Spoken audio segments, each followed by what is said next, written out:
Good morning and good afternoon, everyone. My name is Uzma Drooge, and I'm the CSPC Program Committee member and chair of Evaluation Committee. On behalf of CSPC, a very warm welcome to everyone on day 3 of CSPC 2020. We are about to participate in the panel session that's titled Research Excellence in a Changing World, International Perspectives. That's panel number 188, so 188. And you need to know this because you will be using this number for filling out the survey at the end. This session is organized by NSERC, and the panel assembles experts to reflect on the concept and assessment of excellence and how these are or should be changing around the world. Before we begin, a couple of housekeeping notes. First, please know that your videos and microphones will be turned off during this session, so please make sure that they are turned off, and so that there's no chaos from the background or no noises. Please also know that this session will be recorded, and the recording will be available within a week or so to the conference registrants. And then finally, make sure that you do use the social media to talk about this session using hashtag CSPC 2020 and/or @SciencePolicy. In the chat box, I will be adding links for the short survey that I just talked about. Please make sure that you do fill out that survey. It will be really useful to get your feedback. And know that this survey can be filled out at any point. So if you open the link, you should be able to fill that survey out at any point. The moderator of this session is Anna Hash, who's the program director for Declaration of Research Assessment, or DORA. But before I pass on to her, I think I'm going to start off with Sean McGurk, who's representing NSERC, and on behalf of NSERC would like to add a couple of few introductory comments before we officially begin the session. Over to you, Sean. Bon matin à tous et bon après-midi ou bonne soirée pour nos collègues ici autour du monde. C'est un plaisir d'être ici au nom du CSNG. It's a pleasure to be here on behalf of the Natural Sciences and Engineering Research Council of Canada to welcome you to the panel. As you likely know, the future of research excellence is a long-standing priority for the granting agencies, and it was here at CSPC last year that the Canadian federal granting agencies came together to announce their signing of the San Francisco Declaration on Research Assessment, or DORA. So this is an ongoing dialogue, not just in Canada, but around the world, which is why we're proud to organize this panel with experts from all around the world. To continue this conversation after this panel, we also invite you to join us next week from the 23rd to 27th of November at the virtual conference on responsible research assessment organized by the Global Research Council. Look out for a link in the chat for that. So without further ado, I'll pass the mic on to Dr. Anna Hatch, who is the program director for DORA, where she works to help the academic community address biases and advance practical and robust approaches to research assessment globally. On to you, Anna. Thank you so much, Sean. I've been looking forward to moderating this discussion on excellence for a few months now. A lot of terms related to research assessment have ambiguous meanings. Excellence is certainly one of them, but I would also argue that terms such as high impact and world-class also play a role in what we think success is in science. But because these terms mean different things to different people, they end up permitting sliding standards in assessment and evaluation. And these terms also allow assessors to vary comparisons depending on whose work that they're evaluating, which allows biases to influence decisions too. And academia cannot be a meritocracy if standards change depending on whom we are evaluating. So there's this tension between the need for sufficiently broad language that enables the reward and recognition of a variety of contributions, but the need for specificity so that comparisons can be made evenly across a pool of applicants. So today, we'll explore the concept of research excellence and how the assessment of excellence itself is changing around the world. And COVID undoubtedly is also playing a role in how we're thinking about excellence and what it is. Like Sean said, I'm the program director for the San Francisco Declaration on Research Assessment He also asked me to share a little bit about what DORA is for those folks who might not be as familiar.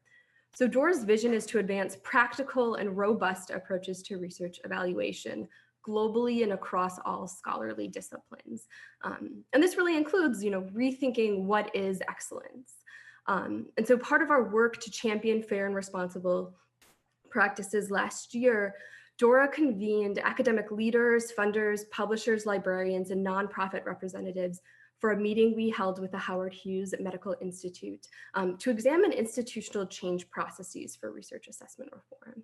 And based on that meeting, we developed a set of 5 design principles to help institutions experiment with and improve their practices. And we did this in collaboration with Professor Ruth Schmidt at the Illinois Institute of Technology, who focuses on behavioral design. And right now, we're working on a follow-up framework for that project to help institutions analyze the outcomes of their experiments and interventions to improve assessment. And hopefully that will be released in the new year, so stay tuned.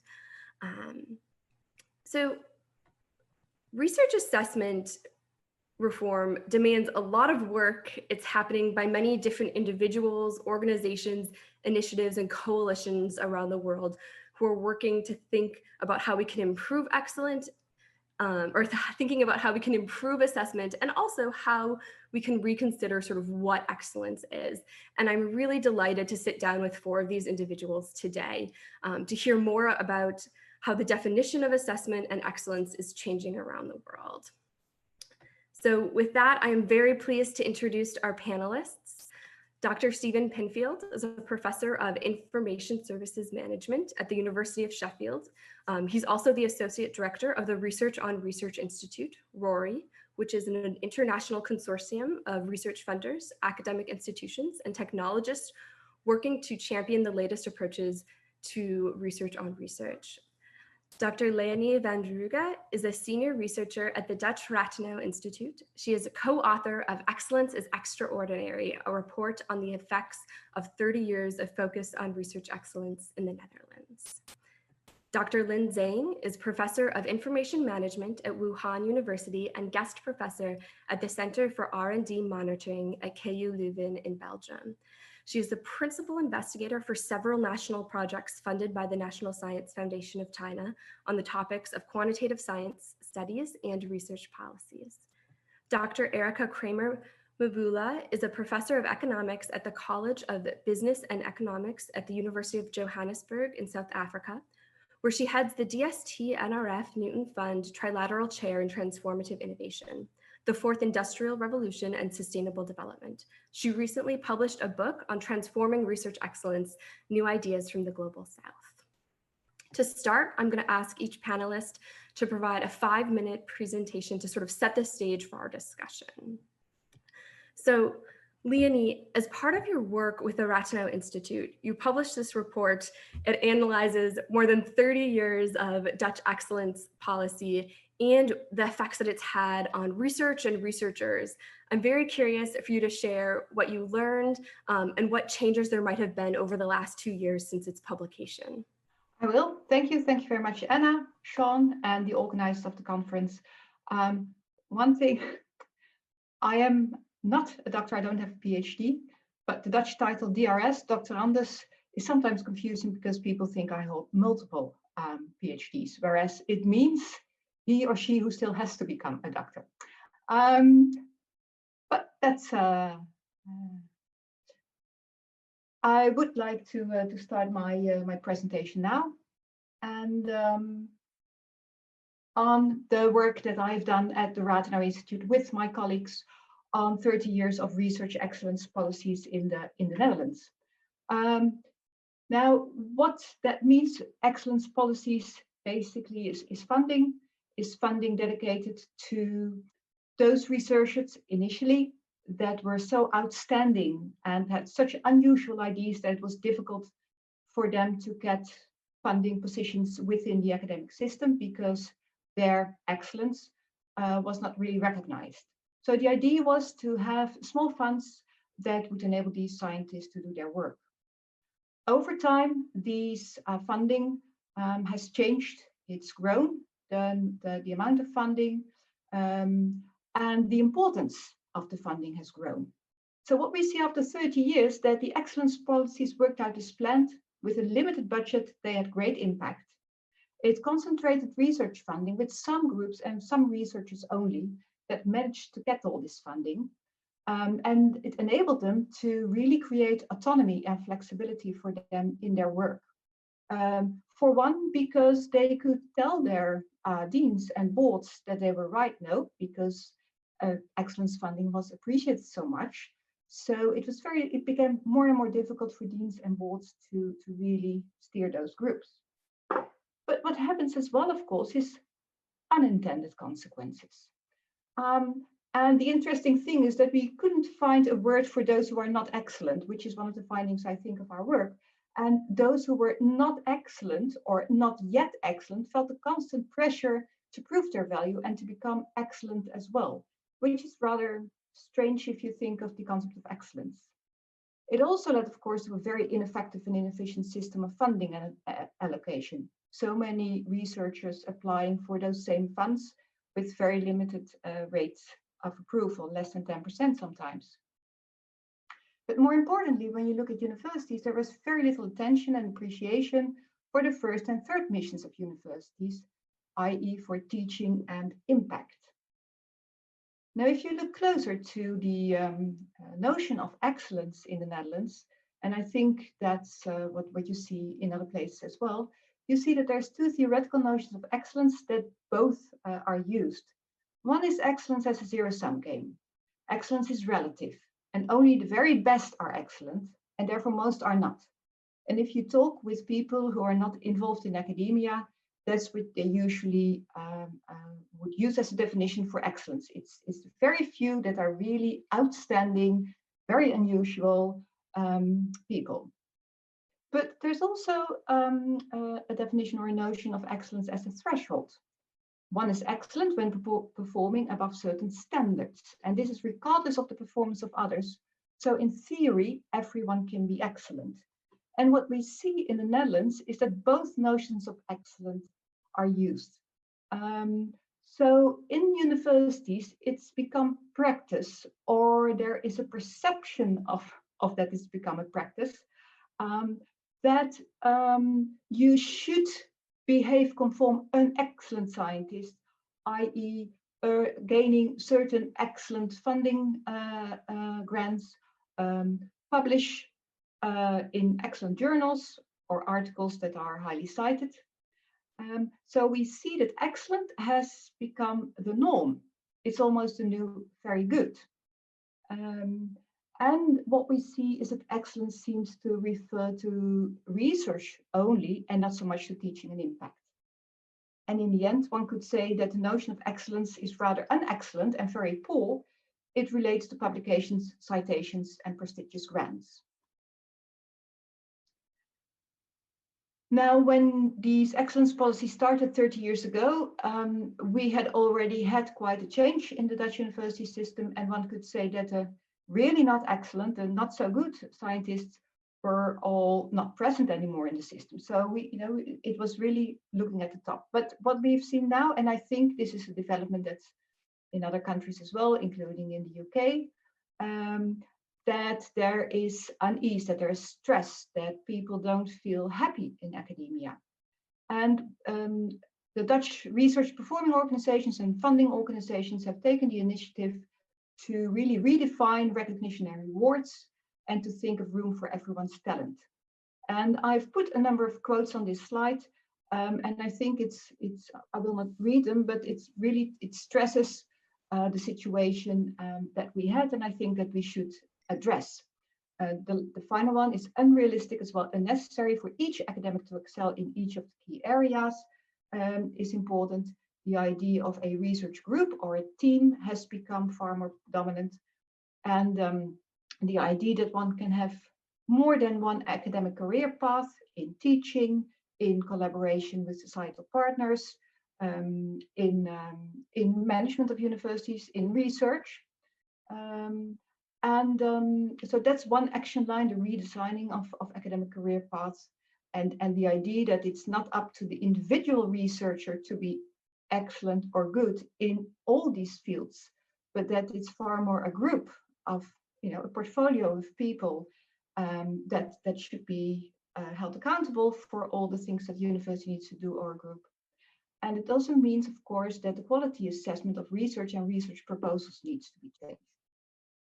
Now, what I do, this is my penultimate slide.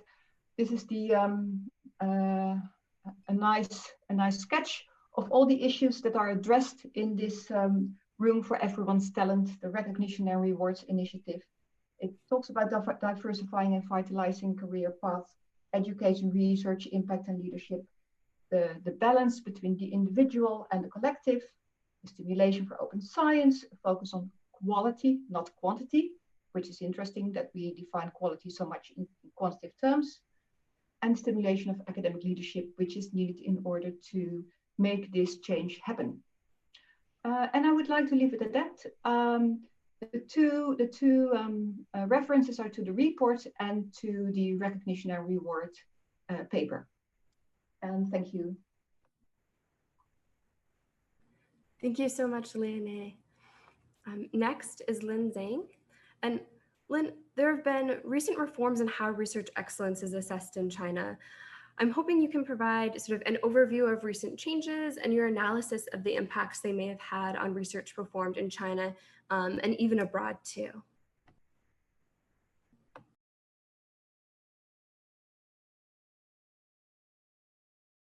I believe you're still on mute.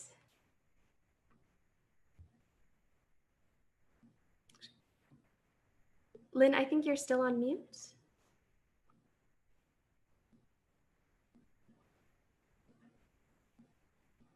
Okay, I'm sorry, excuse me. No problem. Am I correctly sharing my screen now? Yes, it looks great. Okay, thank you. I'm so sorry. Thank you so much. So hello everyone, I'm Lin Zhang from Wuhan University.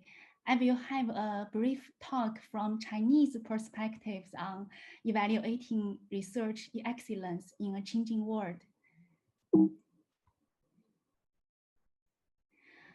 In February this year, the two Chinese Ministries of Science, Technology, and Education published two policy documents, which have aroused intense discussions among Chinese academics and gained worldwide interest.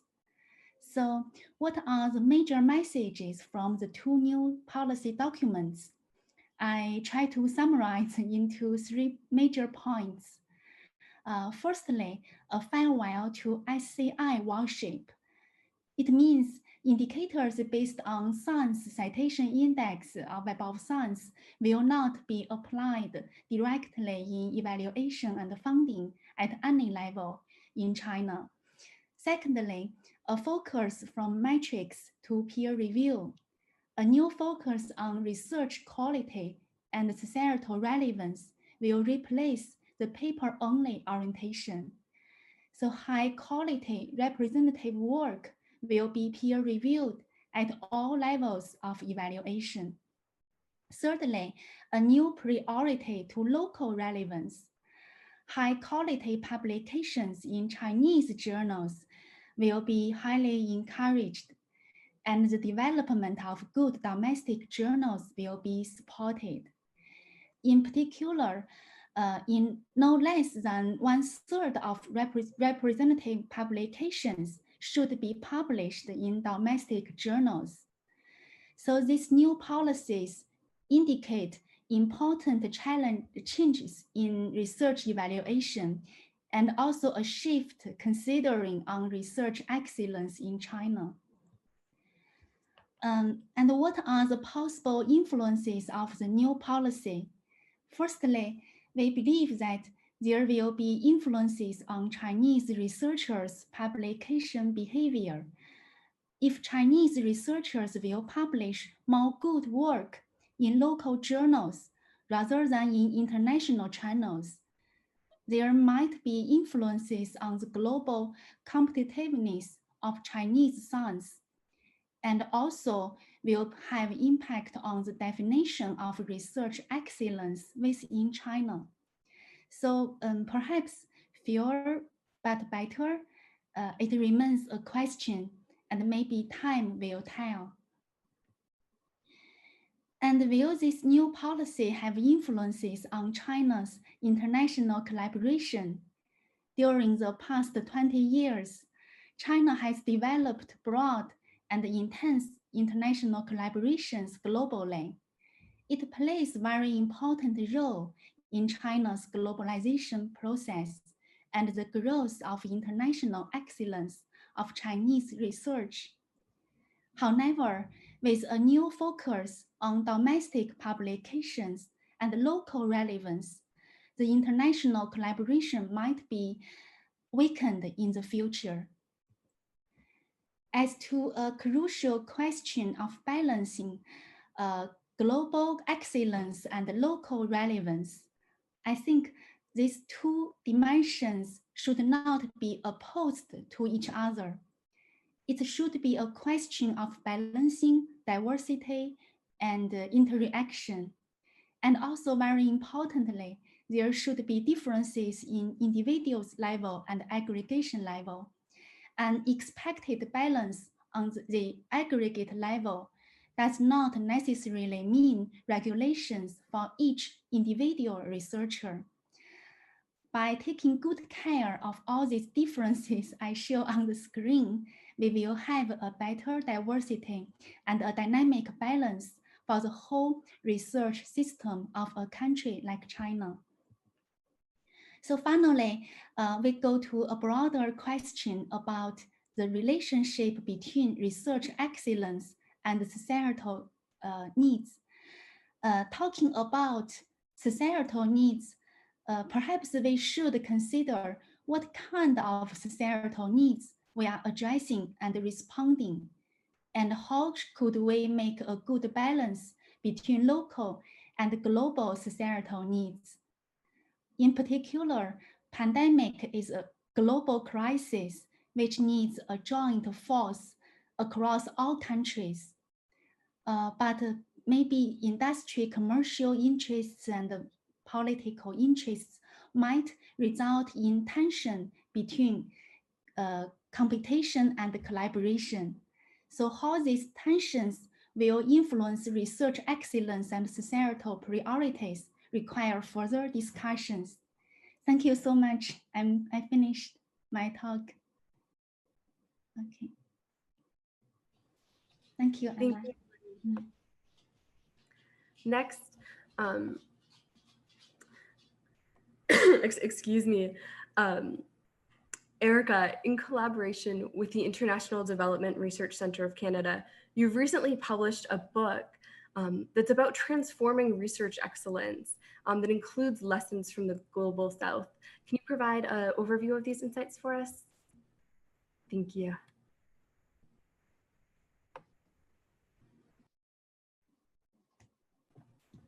And I believe you're still on mute.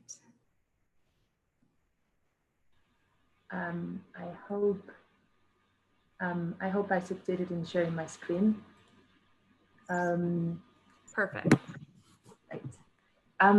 Thanks so much. Thanks so much for the opportunity to contribute to this panel and for the nice introduction. I will be focusing my remarks on research excellence, and as you mentioned, it's largely they will be largely drawing from this conversation that we started about 3 years ago among funders and researchers emerging from the work of the Science Granting Council's initiative in Sub-Saharan Africa, and with the support from IDRC. It all came together in a book that was published earlier this year called Transforming Research Excellence, New Ideas from the Global South. Very briefly, I would like to mention that this book takes a critical view on the concept of excellence and the practical issues that emerge when we try to apply this concept, particularly in the context of, in the context of the Global South, and when excellence is really placed at the heart of the science system.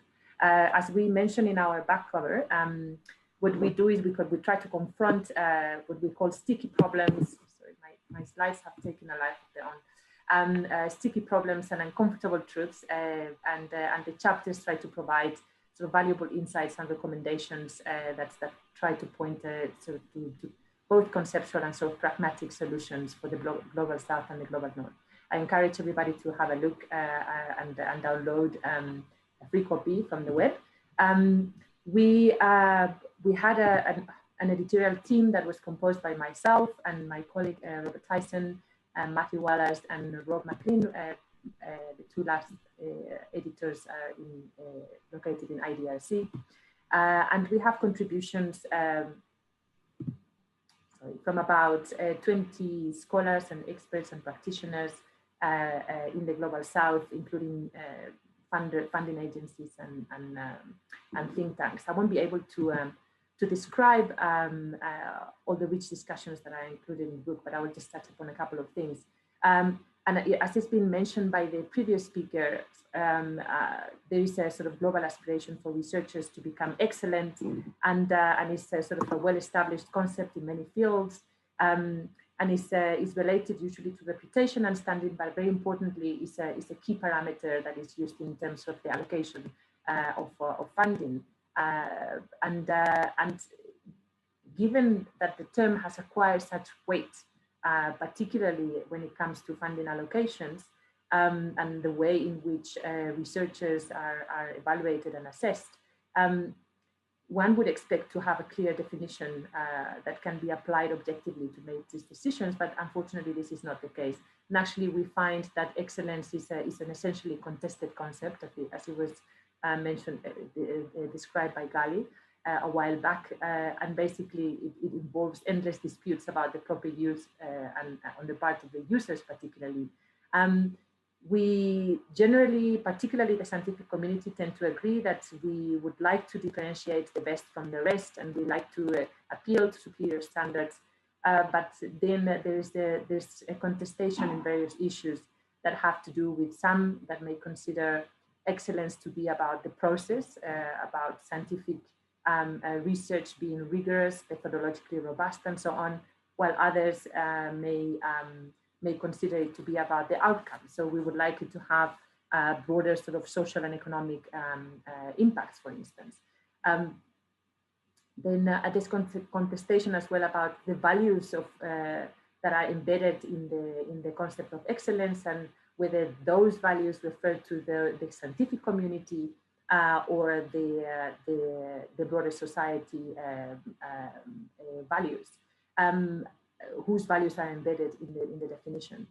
Then there's contestation about the time and the context sensitivity of the concept, since something that is excellence in a moment of time and in a place may not be in another moment of time and in another context. So some of these contestations are reflected in the discussions pertaining the application of the concept of research excellence in the Global South. And researchers in the Global South, and this speaks particularly to the context of Africa, particularly operate in severely constrained environments. And some of the main constraints have to do with lack of funding, poor research infrastructure, heavy teaching loads that prevent researchers from spending sufficient time doing actual research, the lack of human resources and skills, poor access to highly rated journals, and so on. At the same time, we are in a context where the need to find solutions to very complex and persistent issues that have to do with poverty, with climate change adaptation, with energy solutions, and so on, makes it extremely important to fund and support high quality research that is at the service, particularly of these socioeconomic objectives. And this requires not only the efforts of individual researchers, but also it has to be tends to be a collaborative effort, and it tends to be interdisciplinary, given the complexity of the issues at hand, and in some cases informed by and conducted with a range of stakeholders. In fact, we're talking about transdisciplinary research. But when it comes to applying for funding, there appears to be this tension that Zhang was mentioning earlier between achieving global excellence and local relevance. In other words, these two objectives seems to be in a contestation with each other, and should it be the case or not. When measured against the global sort of bar of number of publications in high-rated journals and international citations, African scholars tend to be seen negatively affected and puts them sort of at the lower end. The reasons are many, and it has to do with the cost of publishing, the systematic bias in the peer review process that sort of tends to penalize researchers coming from less known institutions, the lower representation of African scholars as peer reviewers in highly rated journals, as well as language barriers and so on, which prevents in many cases African research to become internationally visible, and in some cases to be published altogether. So in our book, we sort of reflect on some of these issues, and we come up with some recommendations, and I will just go through them very, very quickly. The first of all is that research excellence shouldn't be taken for granted.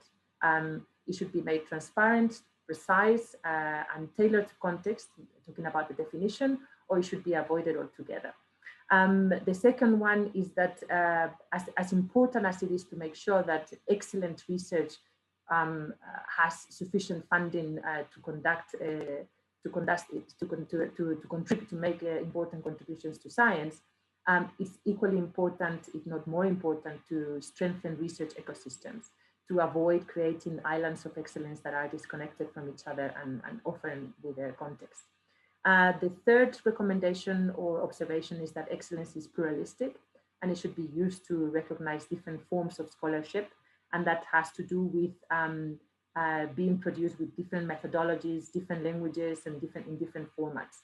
And finally, it is important to mobilize all the actors and platforms, including funders, researchers, universities, journals, to change the way in which we value and assess research. So this really calls for individual action to try and change and reflect on what can I do to ensure that in my context, I sort of change the way in which my research is valued and assessed. And I think I will stop there. Thank you very much. Thank you so much, Erika. Last, Stephen, as the Assistant Director of the Research on Research Institute, can you describe some of the efforts underway to guide change in the excellence of research in the UK and with international partners?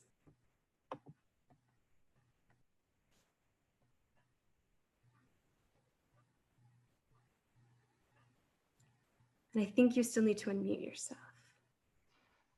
I lost the icons just for a moment when I went onto full screen. So anyway, thank you very much, Anna, and hello everybody. It's a real pleasure to be with you and a real privilege to be joining this panel. So what I'd like to do just for a few moments now in response to Anna's question is to introduce you to RORI, the Research on Research Institute, and then to talk about the Excellence Project that is part of what we're doing in RORI. I'd like to talk about some of the aims of RORI, some of the other projects that we're undertaking and who's involved, and then focus in on what we're doing in relation to excellence. And this presentation has been prepared along with my colleagues Thomas Franson and Lisette Young, who are also joining me on managing the Excellence Project. First of all, about RORI itself. We recognise that what we're trying to do here in RORI is ambitious. We want to carry out research which contributes to knowledge, but also which has transformational potential. And so the way we're doing that is we're working with various different actors in the research ecosystem to carry out collaborative research. So the research is co-designed and co-produced, and we believe that will give it more potential to have translational impact. And so what we want to do is carry out research that makes a difference in terms of practice. Now, we know that's ambitious, but we have assembled to date a coalition of partners from around the research ecosystem that we believe gives this considerable potential. The founding partners, the Wellcome Trust, Digital Science, University of Sheffield and Leiden University themselves encapsulate many of the different kinds of actors we're trying to involve, and the different approaches that they take, I think, encapsulates many of the philosophies behind RORI. But we've also now got 17 strategic partners, research funders from 13 different countries or regions that you can see here, all of whom are actively involved in the RORI program. And we're now extending that partnership to various different other actors in the ecosystem, working in the first instance with publishers and platform providers to build on our initial contacts with our initial collaboration with research funders. And as a result of extensive discussion and liaison with our partners, what we've developed is 5 pilot projects that we are now undertaking, all of which focus on important aspects of the current research infrastructure. And these range from large-scale data-enabled projects, such as the Criteria project, that is working on pooling data from various different strategic partners so that they can be analysed at scale across different funders, right through to analysis of the way in which different funders are working on career pathways and the attempts they're making to intervene and influence research cultures in various different parts of the ecosystem. Now, the Excellence Project fits into part of this, and it's focusing on the way in which excellence is embedded in different organizations in the research infrastructure. And we're very conscious, starting this off, to recognize the extent to which it is embedded in many organizations. I was talking to a research funder earlier this week, and they said excellence is in everything that we do. It's seen as that important. And yet we know that excellence is being questioned in various different ways. Now, our initial findings are that excellence is being questioned, I think, in 2 particular ways. One is saying excellence is too narrow. And so the solution to that is that we need to pluralize excellence. We need to move away from the narrow set of largely bibliometric indicators we associate with excellence to a wider set of indicators, a wider basket of indicators. And so some organizations are attempting to do that. Other people are critiquing excellence by saying, basically, it's lost its value if it ever had it, and it needs to be ditched and replaced by something else, although quite what isn't clear. And so it's in that debate and discourse that we're carrying out our project. Case studies of 10 different funding organizations in the first instance, and how they use and operationalize excellence. We're also working with publishers and platform providers on a number of different projects that are currently being designed, looking at peer review, diversity in scholarly communication, and aligning incentives, all of which have relevance for research funders as well. But I'll leave those there because we don't have time to talk about those in any detail. So what we're doing in the Excellence Project is focusing on case studies, and having designed a protocol for our case studies, we're now beginning to carry them out in relation to the 10 different organizations who are participating in the project. And what we're focusing on is identifying instances of excellence. Now, those may be at the strategic level in the organization, they may be at program level of the organization, so that we can look at how excellence is being used, how it's defined, and how it's operationalized. And we're just analyzing the first tranche of data we've received from our partners. As a result of that, those responses and documentation we've received, we're going to go into the partner organizations and carry out more detailed analysis through interviews, through observations, through further documentary analysis to get a really holistic picture of how excellence is being used in those organizations. And from there, later on in 2021, what we're going to do is expand the scope of the Excellence Project, we hope, to include other parts of the research ecosystem, and also potentially develop a taxonomy or some kind of framework of the way in which excellence is being used at the moment. Early results are showing this to be really fascinating, and we're really quite excited by the fact that only in the last week or so, we've had most of our data from our case study sites come in, and we're just beginning analysis of it. But what we're seeing is some of the strands of thinking also in the literature beginning to emerge. Sometimes there is a really unquestioning use of the term excellence as being permeating what the organization does, but we're also seeing some re-evaluation of the excellence concept in those organizations.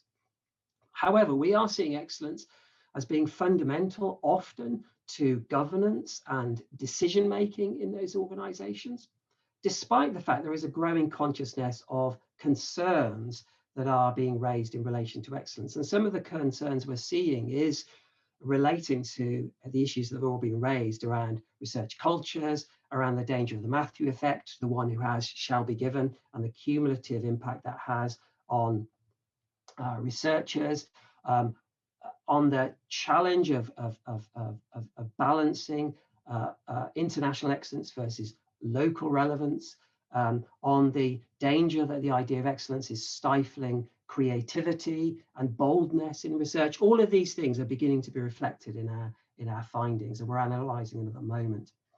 As I said, we're also looking at ways in which organizations are evaluating or re-evaluating the idea of excellence. Some are definitely going in the direction of pluralizing excellence. Others are looking at eliminating excellence from being at least so central in their working. And so it'll be interesting to see how that emerges as our case studies run their course. So I hope that's a reasonable introduction to what we're doing in RORI, but I'm very happy to answer any questions and expand on what we're doing in the discussion. Thanks very much.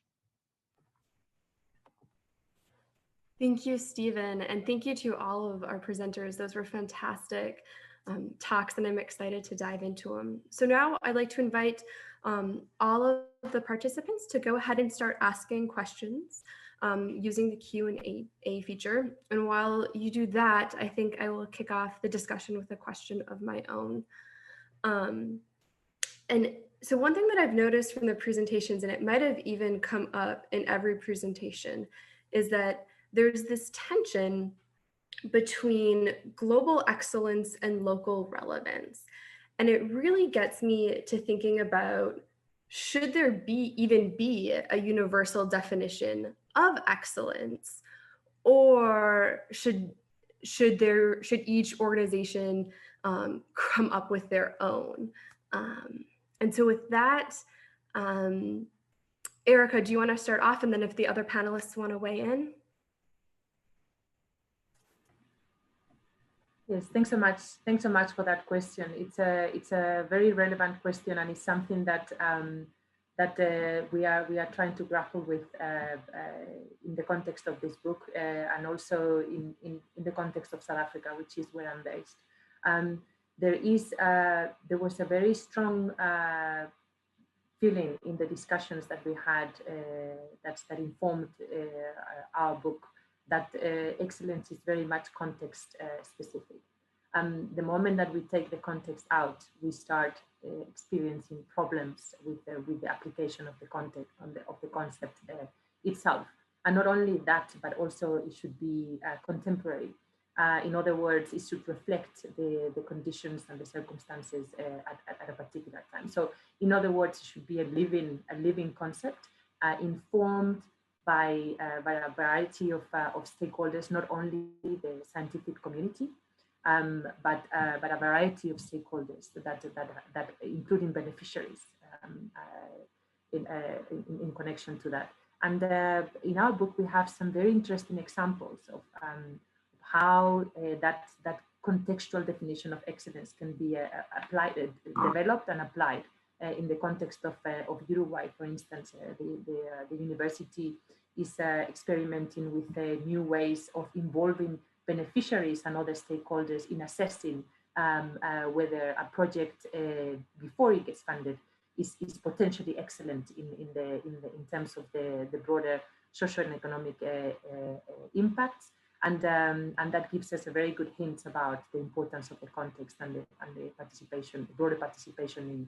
in that assessment.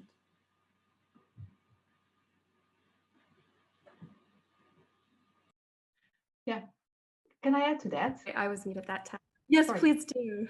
Yeah, I completely agree And yet, when we look at the practice, the question is whether the global notion of excellence, although different, might in many places not really relate to local relevance. So our concern is that that you lose the local relevance when you focus too much on excellence. And when I look in the Netherlands, we've got a binary system. We've got 13 research-intensive universities, and then we've got 40-something universities of application of applied sciences. And they have a research task as well, which is rather new, and it's very much related to professional practice. Now, our concern is that they start looking at research excellence practices and forget about their local relevance, the relevance for the professional practice that they should relate to. And although one would say, and I think we all agree, there is no difference between excellent research and local relevance, there might still be a tension between focusing too much on academic English language publications and being really relevant, hanging out with the stakeholder group that you need to be relevant with. So I hope there is a connection one time with the idea, with the notion of excellence and really of local relevance, or now with the COVID-19 pandemic, of course, global relevance as well. Thank you. Stephen or Lynn, do you want to chime in? Oh, okay. Yeah, I completely agree with other experts. Indeed, I think excellence maybe is most of time is defined from policy perspective. Although we also agree we should define it also from academic perspective. So if we concern it from mostly from policy perspective, so it can depend on local policy priorities. So it can also be changed and dynamic according to the local policy needs. For example, China really decided to shift policy focus from international excellence towards local relevance. But as I addressed in my presentation, I really think these two dimensions should not be opposed to each other. And furthermore, I think maybe the research excellence should be evaluated really based on the purpose of the different purpose of research and the different types of research. Should also really differentiate between aggregate level and the individual level. Okay, thank you. Thank you. Just to add, if I may, a couple of comments, and I very much agree with what's been said already. Two things to add. One of the things I've been interested in as we started looking at excellence in relation to research proposals and research grant allocations is some of the similarities that has in relation to decision making in other parts of the research ecosystem, like, for instance, peer review of research publications, or promotion and tenure committees, and how all of these different activities seem to share notions of excellence, and there are some similarities and some differences. One thing I've looked at in my previous work is peer review of publications, which, when you look at the different criteria that are being used by most journals, when you boil them down, they're looking at four things. They're looking at novelty, they're looking at significance, they're looking at relevance, and they're looking at rigor. So novelty is the newness, uniqueness of the research. Significance is its importance, and rigor, its soundness. But relevance is interesting because often it relates to the disciplinary relevance or interest to a particular subject community.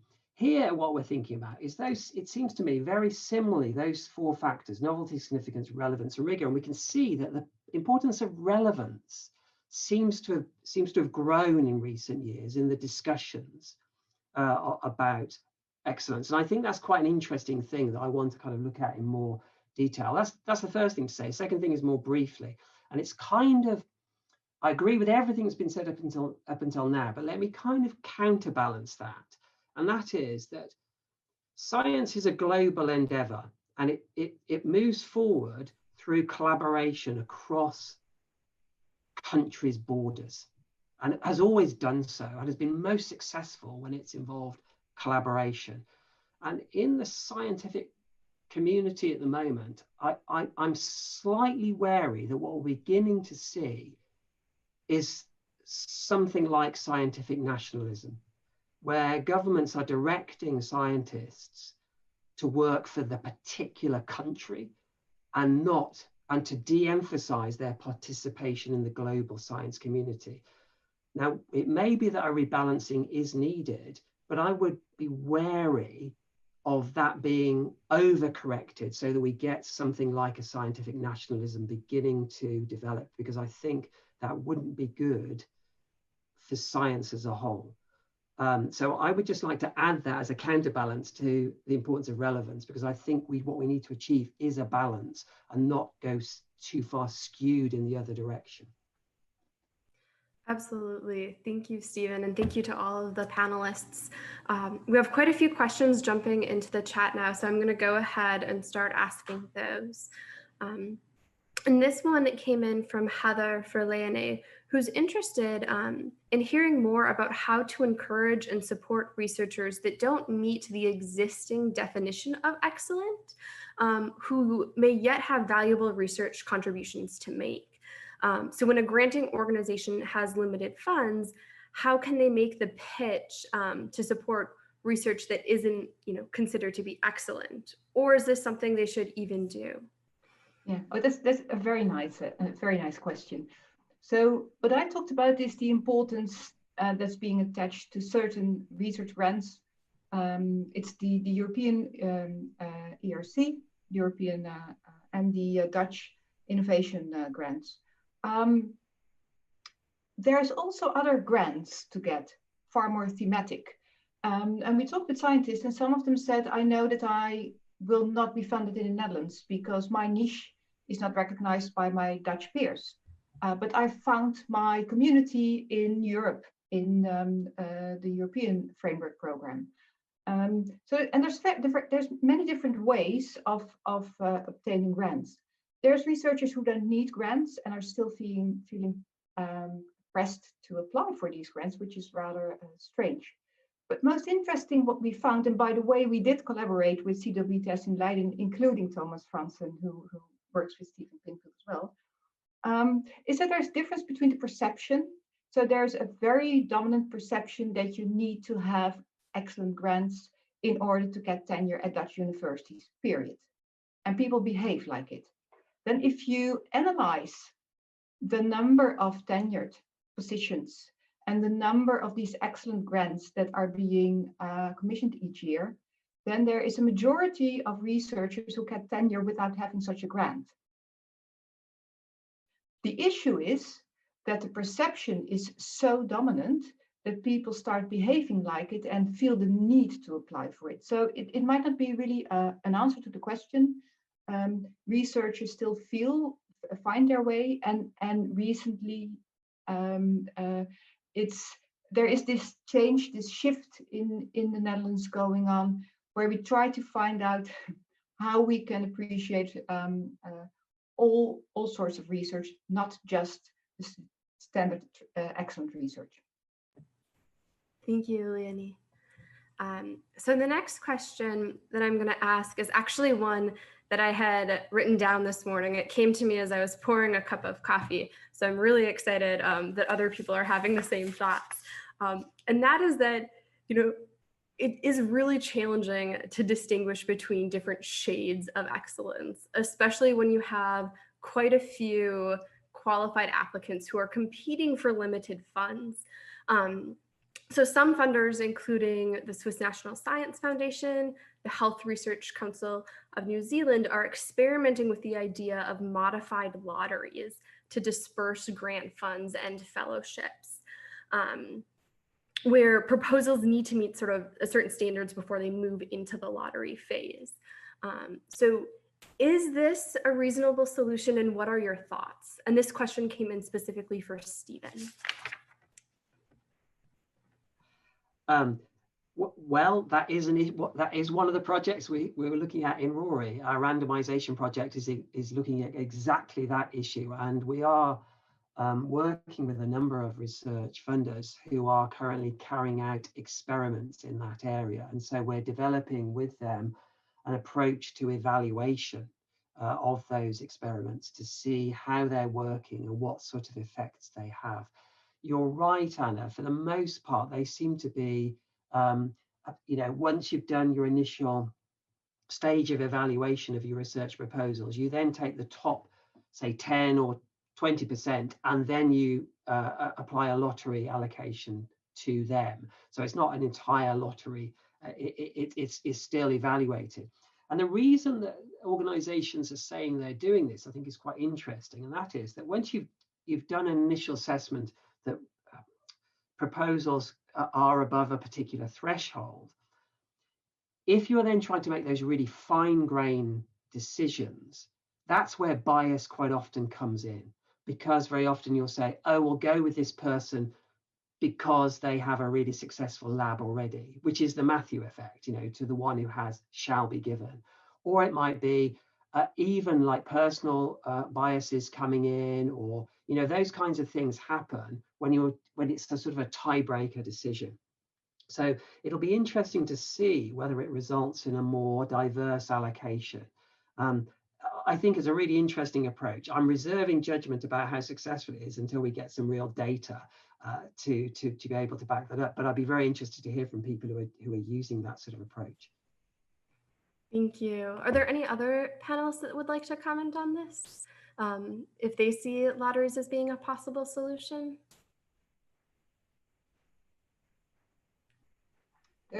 In the Netherlands, there's talks about it, of course.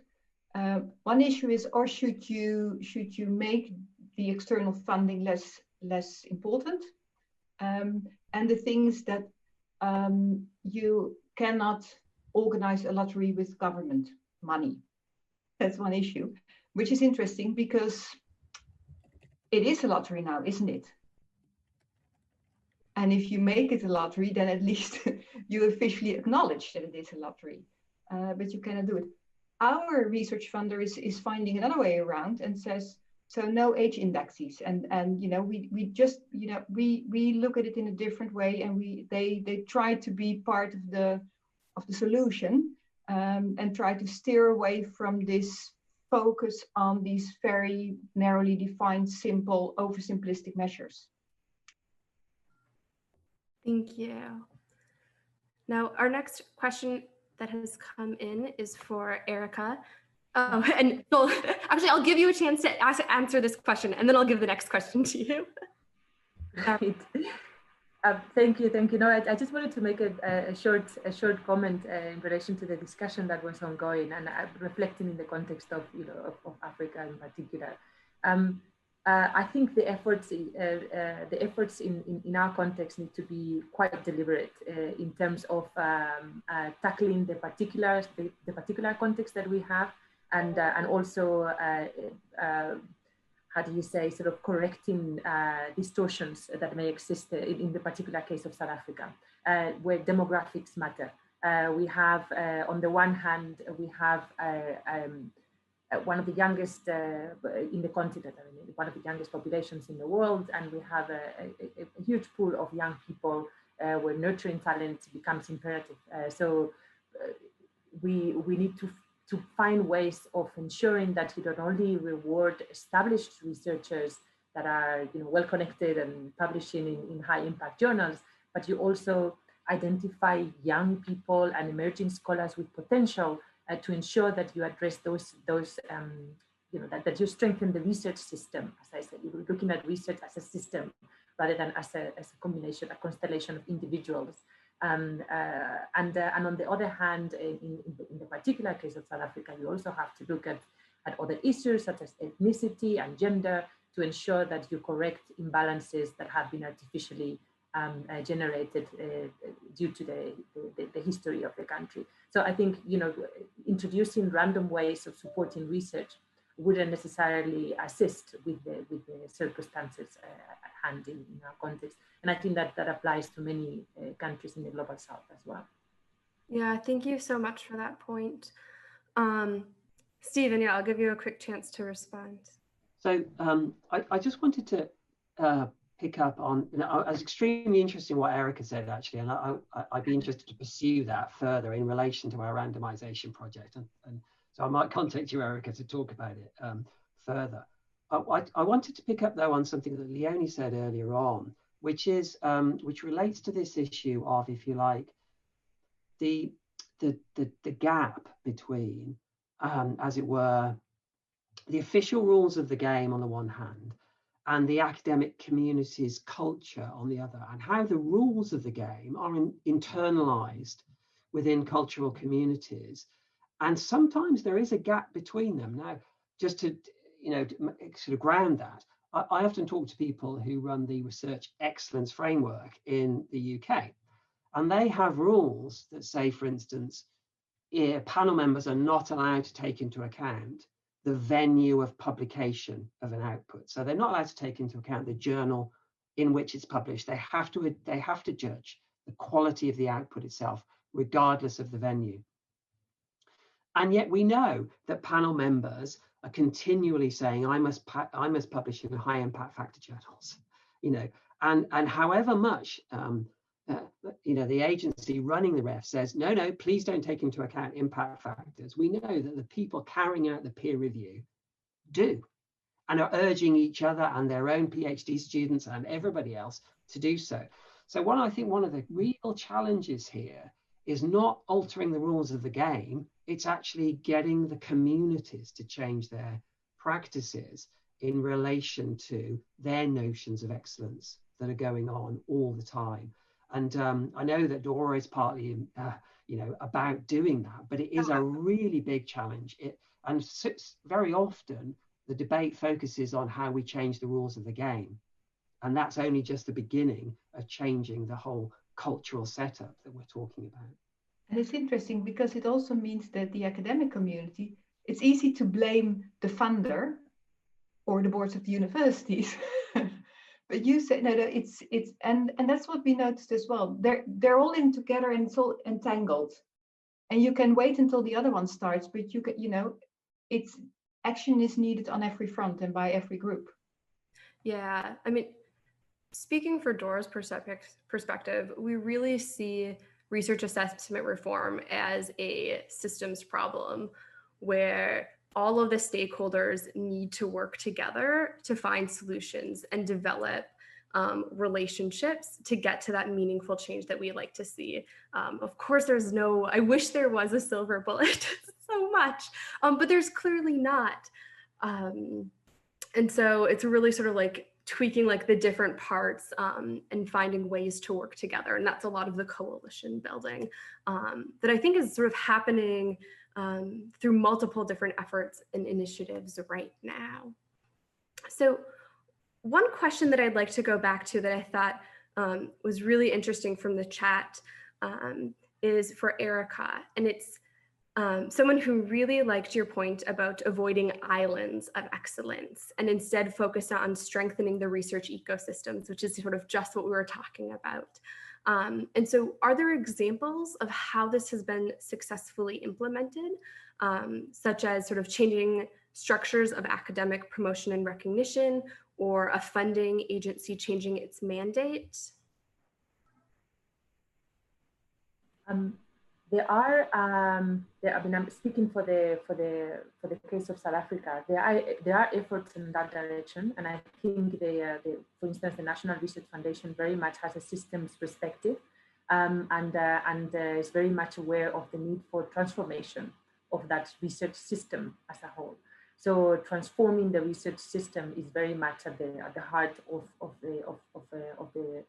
our Science Granting Council in South Africa. So I think that has been permeating and manifesting much clearer in the criteria that is used to assess researchers. But there's so much more that needs to be done. I think it's still very much that is at the level of the Science Granting Council. But when we look at institutions, research institutions, and the way the criteria that is used for promotion and for the advancement of the careers of researchers, that still hasn't changed much. And unfortunately, publications, the traditional conventional indicators of publications and so on, still are very much predominant and negatively affect particularly women and the life cycles when they break for research for a number of years, and it negatively affects minorities in different ways. I mean, when we look at the application of those parameters, it's not necessarily neutral, even though we may think about citations and publications as being neutral. When we apply them, we see that it affects different communities in different ways. So there is still much more that needs to be done to transform research systems in the global south. But in the case of South Africa, we are certainly trying to move into that direction. Thank you. Lynn, I know in your presentation, you talked about a lot of policy changes happening in China right now. Has any of that trickled down into sort of the university level or funding schemes yet? Oh, I think you're on mute. Excuse me. No, totally fine. Okay. Yes, indeed, this governmental policy change already have big influences on all different levels. For instance, on universities, and it's already transferred all these new priorities to individual level. That's why I talked in my presentation. For example, the government policy only calls like on aggregate level, you should make sure you have at least 1/3 of your publications published in domestic journals. But then this criteria directly transferred from universities to individual persons. So it's a lot of such kind of changes really influencing Chinese researchers' publication behavior and also evaluation criteria, which is very under big discussion. And for funding, so NSFC, the National Science Foundation of China, so they also really tried a lot of implementations to address societal needs and local relevance into their priorities. They particularly put on one of the most important criteria for applying NSFC funding, but is one of the four, as particularly you should address whether your project application have clear societal relevance. That is required for the applicants. So it's a lot of our implementations already. Also for the biggest national disciplinary evaluation in China, a bit like a parallel to REF in UK. So we have a Chinese version every 4 years. We organize the national institutional evaluation, which will come out, which already comes out this month for the latest version. They also completely changed their evaluation method to implement all the new criteria in this evaluation. So it's a big influence. Thank you. Thank you so much. So we have time for a couple more questions, and one that I think is really fascinating is,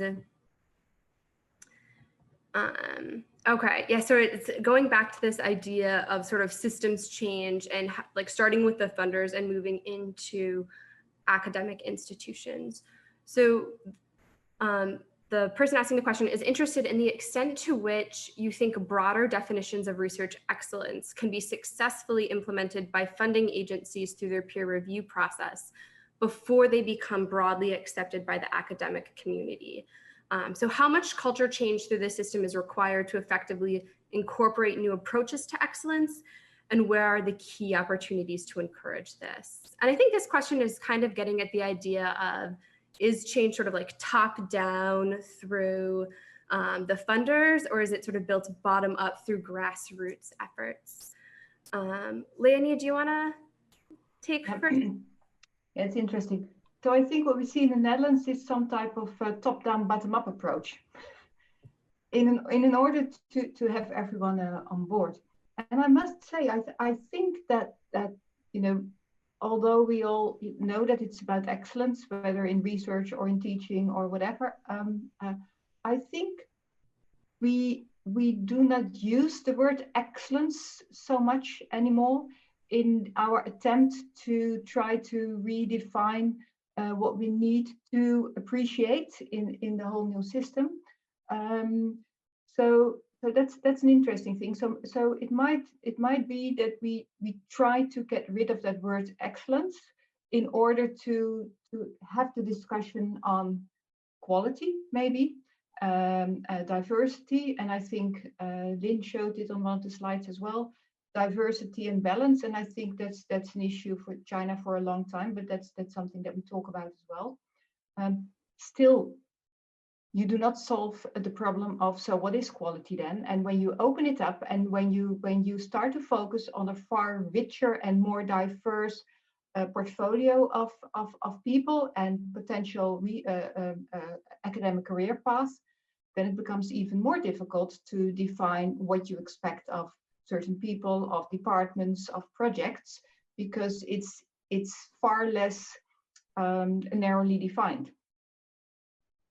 There was one question regarding the social sciences. We did look at social sciences, humanities, natural sciences in our research, just because we wanted to see whether we see difference. And although we see differences, the major differences are between those groups that manage to acquire lots of research excellence funding and those without, although we do see difference between. So it's interesting to, but I think, yeah. Thank you. Stephen, please weigh in.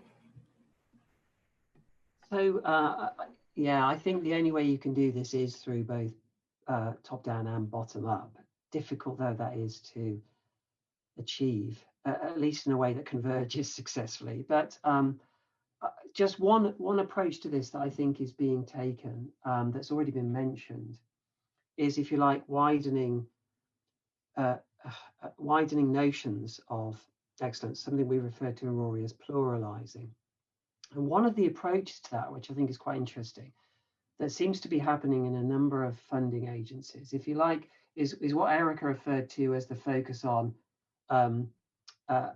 outcomes or processes. So up until now, excellence has been largely thought of as being about outputs, you know, and being able to be judged that way. But then there's been a kind of more recently, there's been a focus on impact, if you like, which is the way I'm interpreting outcomes as different from outputs. But also now what we're seeing is, I think, a greater emphasis on the process, on things like the culture of science in organizations, the culture of groups in science, how it's conducted. And that raises all sorts of important issues around diversity and around policies to encourage wider participation and so on. Now, I think one of the interesting things about this is something that's very rarely mentioned in this whole discussion, and that is that the concept of excellence, developed as it was in academia and research, didn't happen in a vacuum.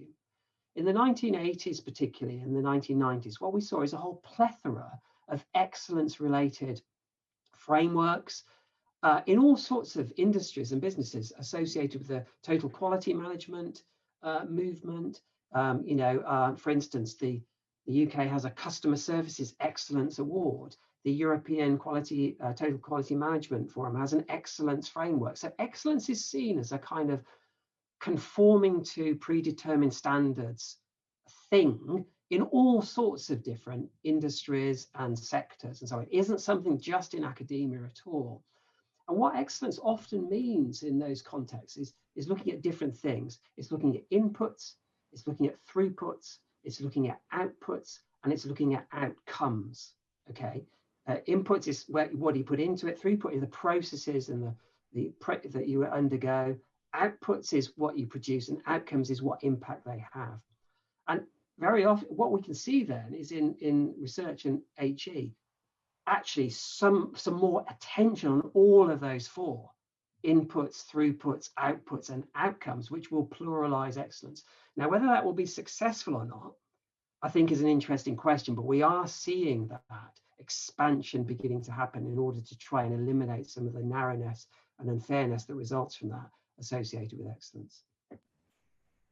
Thank you, Stephen. Yeah, I think that there are so many terms related to research evaluation that are so broad that they can be problematic. And it certainly is definitely excellence. But for me, I also recognize like impact is like kind of similar to outcome, which could be related to output. And I know, for example, Brian Belcher at the Royal Roads University has been doing a lot of work to differentiate these three terms in a development context and for development research. It's been very interesting to see. So the next question that I'd like to move on to is moving more into science communication and wondering if the panel could perhaps speak to the role of science communication in evaluating excellence in research. The person asking the question knows that public engagement requirements are beginning to find their way into some grant calls, most significantly in the UK, but in other places as well. Erika, do you want to take a first stab at this question? And then we can see if the other panelists have other things to add. Yes, pleasure, thank you. So I think thanks so much for the question as well. I think it's very relevant, and especially when we talk about local relevance and about the role of research particularly in sort of context such as ours, where funding is limited, where you want the funding, that the research that is funded to have a high impact, and also to improve the lives of as many people as possible. Science communication becomes essential, and I think bringing beneficiaries on board, being able to transcend the sort of the scientific community boundaries and engage with the broader society, being able to explain the outcomes or the findings of your research in plain words, makes that effort of moving towards very relevant sort of transdisciplinarity that we desperately need. And I think, I mean, it's become very evident in the context of COVID, right, where we were all sort of consuming science communication from epidemiologists and experts in areas that we may not be experts ourselves, and we were consuming that and being able to change our behavior on the basis of those science communication has become extremely relevant in the current context of the pandemic. And it really, I think it's extremely important as we think about involving beneficiaries, not only in the dissemination part, but also in the design of research questions, in implementation of research, and obviously in the dissemination aspects. In South Africa, centers of excellence and research chairs, for instance, which are sort of within that sort of research excellence funding box, if we want to call it like that, are often obliged to dedicate a part of their funding of their grants to science engagement and science communication. Also, universities, and particularly my university, encourages very strongly all researchers to engage in radio interviews and TV interviews and publishing in specific outlets that are sort of available to the wider public.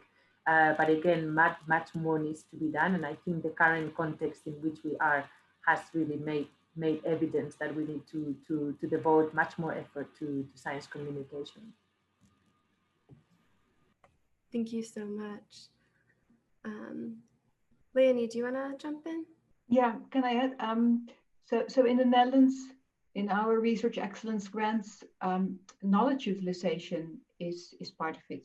It's been for a long time on the level of Europe. In the European Research Council prestigious grants, it's just the science. It's not any impact or science communication. The thing though with whether it's scientific societal impact or research communication, the question is also, so who is involved in the assessment of the proposals?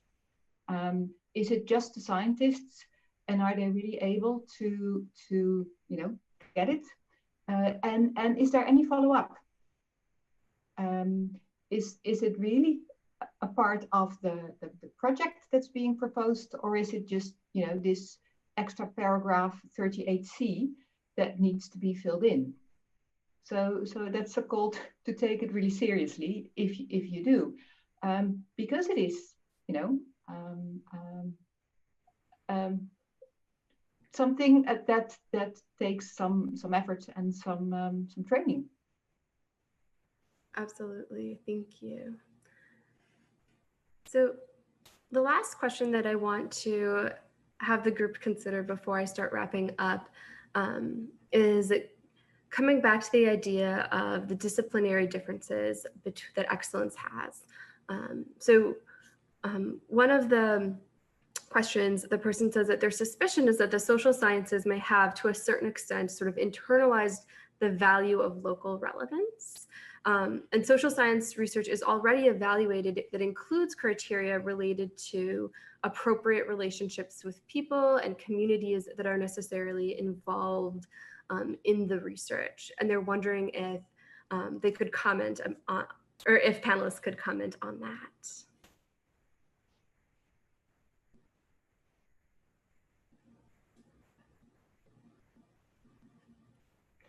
Well, so the question is whether studying people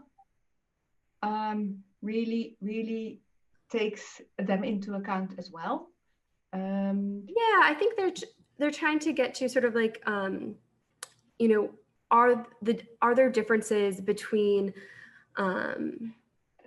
different disciplinary areas? Yeah, no, I get it. But since social sciences study societies and they need to relate to social groups, and they might include them, just like in biomedical sciences, it's not obvious that those who you study benefit from the research that you do.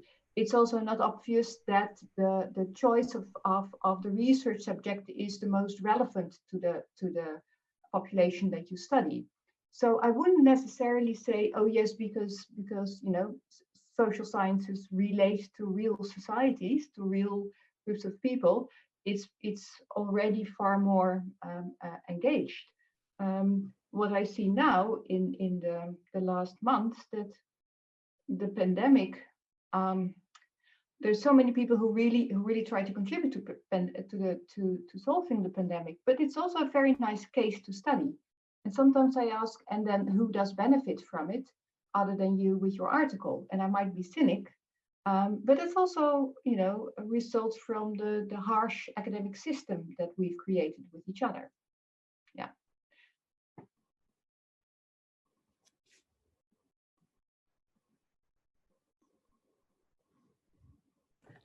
Thank you. Sorry, I was muted.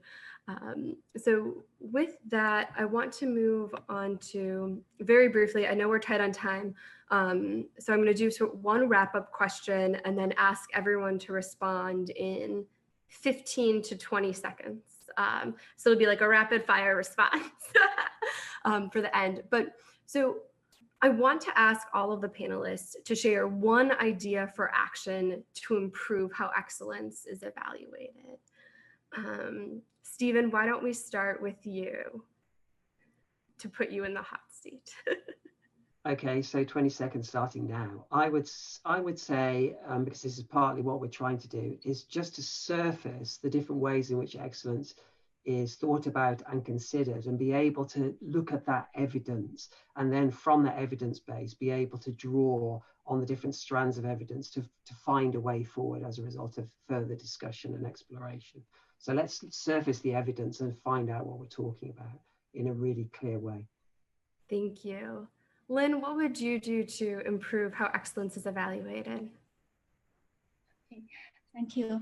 I think excellence is mostly expected and addressed and evaluated on individuals level, but we should also look at how institutions and universities make effort to support excellence as they're providing good context and environment and policy support, including, I mean, not only excellence, but including other important perspectives we are talking to support good science systems. Thank you. Thank you. Leonie? Yeah, thank you. One is,